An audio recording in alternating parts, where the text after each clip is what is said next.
Welcome to the Language Conventions Research to Practice module. In this section, we will talk briefly about why we teach syntax and sentence level skills and how to best approach this learning with students. So let's begin. So why do we teach syntax and sentence level skills?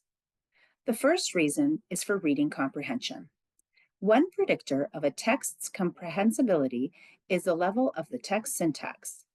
Complex sentences that contain a large number of ideas or have unusual word order increase the demands on comprehension. Efficient processing of sentence structure is necessary for overall comprehension. The next reason is for written expression. Students across all grade levels who struggle with writing sentences tend to write sentences that are shorter, are not complex, and represent lower overall quality of ideas. Their sentences also contain less unusual vocabulary and frequent grammatical errors. Of the many difficulties writers encounter when engaged in the complex act of writing, crafting sentences that accurately convey the intended meaning is particularly challenging. As we move through the learning connected to grammar and syntax, we will always keep two guiding principles at the forefront.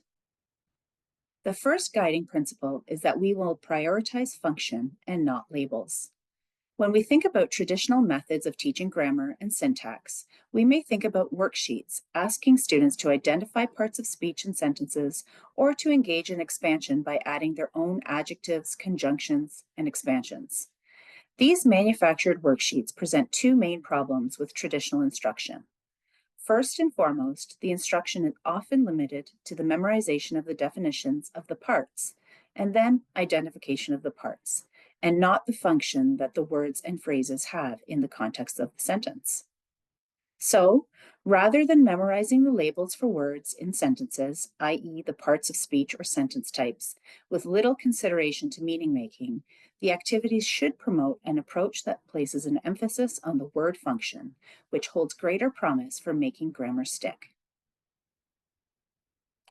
The second guiding principle we will remember is that we must prioritize contexts that build meaning for students.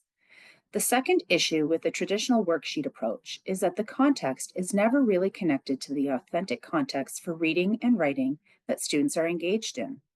Instead, they act as standalone activities that do not demonstrate for students the purpose for this instruction. Often, these worksheets provide students with isolated practice with one grammar or syntax concept at a time, with examples ranging from one topic to another, making each practice item unrelated to the next, and certainly not related to any other learning happening in class. Instead, we want to present students with opportunities to work with sentence level skills in meaningful contexts. What exactly do we mean by that? Educators can embed this work in cross-curricular contexts or by using texts and ideas already being explored in the language arts classroom. In the next section, we will begin our learning about grammar and syntax, and in the remaining sections, we will examine some activities that focus on function and are presented in contexts that are relevant to other learning experiences. We want to thank the staff and leadership team of the Waterloo Region District School Board for sharing their learning and resources for the development of this learning module. And we want to thank you for watching and engaging in learning about syntax and sentence level skills.